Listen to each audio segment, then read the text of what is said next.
ಅಯೋಧ್ಯೆಯಲ್ಲಿ ಪ್ರಭು ಶ್ರೀರಾಮಚಂದ್ರರ ಪ್ರಾಣ ಪ್ರತಿಷ್ಠಾಪನೆಯನ್ನು ಪ್ರಧಾನಿ ನರೇಂದ್ರ ಮೋದಿ ಅವರು ನೆರವೇರಿಸಿದರ ಅಂಗವಾಗಿ ಕನಕಪುರ ತಾಲೂಕಿನೆಲ್ಲೆಡೆ ಶ್ರೀರಾಮಚಂದ್ರ ಸ್ವಾಮಿಯ ಭಕ್ತರು ತಮ್ಮ ಅಭಿಮಾನದ ಸುರಿಮಳೆಗೈದರು. ಕನಕಪುರ ತಾಲೂಕು ಹಾಗೂ ಆರೋಹಳ್ಳಿ ತಾಲೂಕು ಒಳಗೊಂಡಂತೆ ಎಲ್ಲ ದೇವಾಲಯಗಳಲ್ಲಿ ಪ್ರಾತಃ ಕಾಲದಲ್ಲಿ ವಿಶೇಷವಾಗಿ ಪೂಜಾ ಕಾರ್ಯಕ್ರಮಗಳು ಹಾಗೂ ಪ್ರಸಾದ ವಿನಿಯೋಗವನ್ನು ಮಾಡಲಾಯಿತು.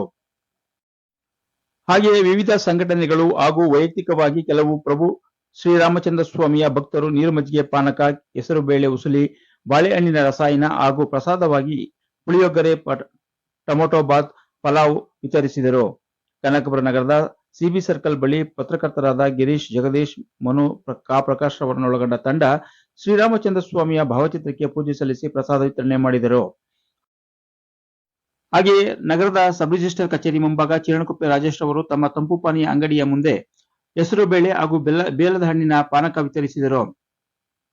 ವಿವೇಕಾನಂದ ನಗರದ ಮೊದಲನೇ ಬೀದಿಯ ಬಳಿ ಇಲ್ಲಿನ ಶ್ರೀರಾಮಚಂದ್ರ ಸ್ವಾಮಿಯ ಭಕ್ತರು ನೀರುಮಜ್ಜಿಗೆ ಪಾನಕ ಹಾಗೂ ಹೆಸರುಬೇಳೆ ಪ್ರಸಾದವನ್ನು ವಿತರಿಸಿದರು. ಹಾಗೆಯೇ ಕನಕಪುರ ನಗರದ ಕೋಟೆ ಒಳಕೊಟ್ಟಮ್ಮ ಯುವಕರ ತಂಡ, ಕೋಟೆಬಾಗಿಲು ಆಂಜನೇಯ ಸ್ವಾಮಿ ದೇವಾಲಯ, ಅರ್ಕಾವತಿ ಆಟೋ ಚಾಲಕರ ಸಂಘ, ಖಾಸಗಿ ಬಸ್ ನಿಲ್ದಾಣದ ಅಭಯ ಆಂಜನೇಯ ಸ್ವಾಮಿ ದೇವಾಲಯ, ರಾಮನಗರ ರಸ್ತೆಯ ಬಳಿ ಇರುವ ಆಂಜನೇಯ ಸ್ವಾಮಿ ದೇವಾಲಯ, ಬಸವೇಶ್ವರ ನಗರದ ಬಳಿ ಇರುವ ಪಂಚಮುಖಿ ಆಂಜನೇಯ ಸ್ವಾಮಿ ದೇವಾಲಯ ಮತ್ತು ಕೋಟೆಯ ಹೊಳೆಕಟ್ಟೆ ಆಂಜನೇಯ ಸ್ವಾಮಿ ದೇವಾಲಯಗಳಲ್ಲಿ ವಿಶೇಷ ಪೂಜೆ ಸಲ್ಲಿಸಿ ಪ್ರಸಾದವನ್ನು ವಿತರಿಸಿ ಶ್ರೀರಾಮಚಂದ್ರ ಪ್ರಭುವಿನ ಅಭಯದ ಆಶೀರ್ವಾದಕ್ಕೆ ಪಾತ್ರರಾದರು.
ಏನಿವತ್ತು ರಾಮ ಜನ್ಮಭೂಮಿ ಪೂಜಾ ಕಾರ್ಯಕ್ರಮ ವಿಶೇಷ, ಸುಮಾರು 500 ವರ್ಷಗಳ ತ್ಯಾಗ ಬಲಿದಾನಗಳ ರಕ್ತದಾನಗಳ ಮೂಲಕ ಇವತ್ತು ಹಿಂದೂಗಳಿಗೆ ಒಂದು ಪವಿತ್ರ ಭೂಮಿ ಅಯೋಧ್ಯೆ ಅಂತಲೇ ಆಗಿದೆ.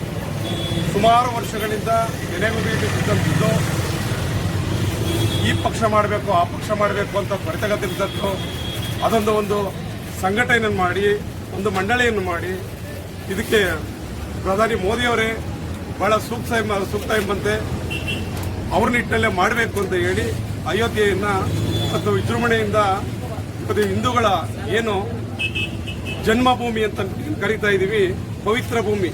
ಏನು ಬೇರೆಯವ್ರಿಗೇನು ಈಗ ಹೇಳ್ತಾ ಇದ್ರು ಮೊನ್ನೆ ಇದನ್ನ ರಾಮರಾಜ್ಯ ಆಗ್ಬಿಡಲ್ಲ, ನಾವು ಅದನ್ನ ಮಾಡಕ್ ಬಿಡಲ್ಲ ಅಂತ ಅಂದ್ಬಿಟ್ಟು. ರಾಮರಾಜ್ಯ ಇನ್ನೊಂದ್ಸತಿ ಆಗುತ್ತಾ? ಹಾಗಾಗಿದೆಯಲ್ಲ. ಈಗ ಇವರೆಲ್ಲ ಹೋಗ್ಬೇಕು ಅಂತ ನೋಡ್ಬೇಕಾಗುತ್ತೆ ನಮ್ಮ ಮುಂದಿನ ದಿನಗಳಲ್ಲಿ. ಇವ್ರು ಹೋಗಿಲ್ಲ ಅಂತ ಆ ಕ್ಷಣಕ್ಕೆ ಅಯೋಧ್ಯೆ ಏನು ಓಪನ್ ಆಗಲ್ವಾ? ಹಾಗಾಗಿ ಇವತ್ತೇನು ಕಾರ್ಯಕ್ರಮಗಳು ಎಲ್ಲಾ ಕಡೆನೂ ಬಹಳ, ಇಡೀ ದೇಶದಲ್ಲಿ ಪ್ರತಿ ಗಲ್ಲಿಯಲ್ಲೂ ಏರಿಯಾದಲ್ಲೂ ಊರುಗಳಲ್ಲೂ ಬಹಳ ಅದ್ದೂರಿಯಾಗಿ ಅವರಿಗೆ ಸ್ವತಂತ್ರವಾಗಿ ವಾಲಂಟ್ರಿಯಾಗಿ ಪಕ್ಷ ಮತ್ತೆ ಇನ್ನೊಂದು ಧರ್ಮ ಸಮುದಾಯ ಅಂದ್ರೆ ಎಲ್ಲರೂ ಸೇರಿ ಅದನ್ನ ಬಹಳ ಇದು ಮಾಡಿದ್ದಾರೆ. ಈಗ ಪಕ್ಕದ ಕ್ಷೇತ್ರ ಶಾಸಕರು ಹೇಳ್ತಾ ಇದ್ರು, ನಾವು ಒಂದು 20 ಎಕರೆಯಲ್ಲಿ ರಾಮ ಜನ್ಮಭೂಮಿಯನ್ನು ಕಟ್ತೀವಿ, ನಾವು ರಾಮಲಲ್ಲ ಇದನ್ನ ಮಾಡ್ತೀವಿ, ಮತ್ತೆ ಈ ಅಯೋಧ್ಯೆ ಕಾರ್ಯಕ್ರಮದಲ್ಲಿ ನಾವು ಪಾಲ್ಗೊಳ್ತೀವಿ, ಪ್ರಸಾದ ಕೊಡ್ತೀವಿ ಅಂತ ಹೇಳಿದ್ರು. ದೇವರವ್ರಿಗೆ ಭಗವಂತ ಅವ್ರ ಬುದ್ಧಿ ಕೊಡ್ಲಿ. ಮತ್ತೆ ಈ ನಮ್ಮ ಮುಖ್ಯಮಂತ್ರಿಗಳು ಏನು ಅದನ್ನು ಹೇಳಿದ್ರು, ನಾನು ಹೋಗಲ್ಲ ಅಂತ. ಅವ್ರು ಹೋಗಿಲ್ಲ ಅಂದ ಕ್ಷಣಕ್ಕೆ ಅಯೋಧ್ಯೆ ಏನು ಓಪನ್ ಆಗಲ್ಲ ಅಂತಲ್ಲ.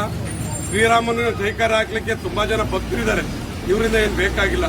ಹಾಗಾಗಿ ಇವತ್ತು ನಡೀತಾ ಇರುವಂತ ಕಾರ್ಯಕ್ರಮಕ್ಕೆ ಬಹಳ ಜನ ಅಲ್ಲೆಲ್ಲ ಹೋಗಿ ಅಯೋಧ್ಯೆಗೆ ಹೋಗಿ ಕಾರ್ಯಕ್ರಮ ನಿಮಿತ್ತ ಅಲ್ಲಿ ಸೇರಿದ್ದಾರೆ.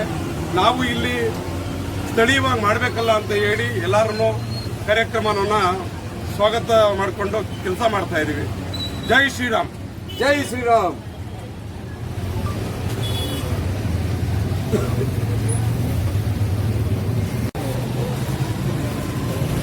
ಗೌಡ್ರನ್ನು ಮಾತಾಡ್ಬೇಕು. ಗೌಡ್ರ ನೋಟಿಸ್ ಬಂದಿತ್ತು ನನಗೆ, ಅದಕ್ಕೆ ಅದೇ ಮೊನ್ನೆ ಎಲ್ಲ ಅಪಘಾತ ಆಯ್ತಲ್ಲ.